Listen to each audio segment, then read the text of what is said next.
Revelation 1422, from the 17th of May 1940. Not one stone will remain on another. Wrong will. Reception will not be without disturbance as long as the earthly child does not oppose it, with all its will. A little while longer and the word of the Lord will be fulfilled, which says, not one stone will be left upon another. Everything will be drawn into the chaos of desolation, both spiritually and earthly. It will be a time of horror for all who desire an orderly life, for everything will tumble out of its familiar course.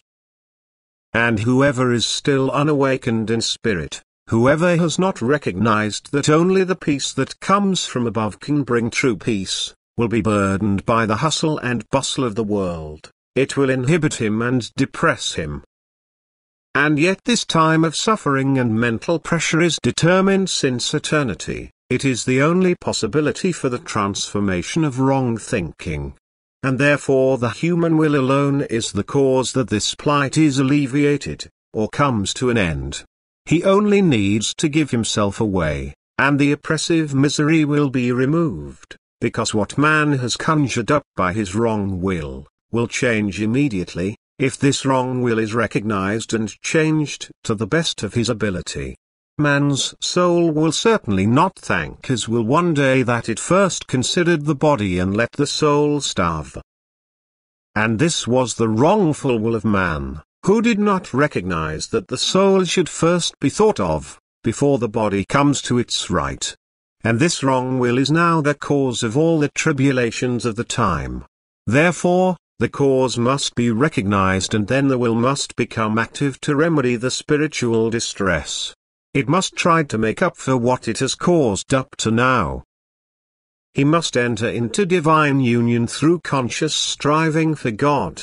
He must transform himself, that is, try to bring all his thoughts and actions into harmony with the divine will, which demands that he love God above all else and his neighbor as himself.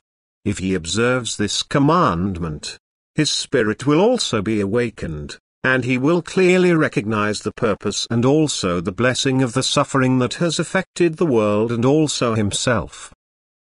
It is a pitiful state which keeps the world bound today.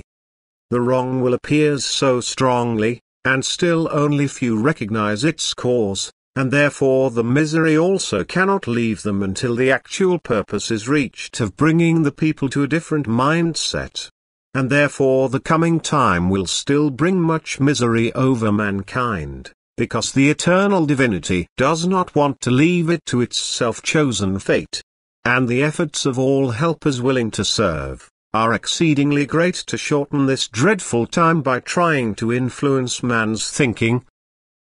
Because the Lord of heaven and earth sets all spiritual powers in motion to initiate an action which inevitably has to lead to the right recognition if man does not offer open resistance and rejects God's help and grace. For he wants to help mankind to bend its will of its own accord and surrender to the divine will. Then the time of need is over, because trust in divine help gives him the right to intervene, and the human soul is saved from the terrible danger of destruction. Amen.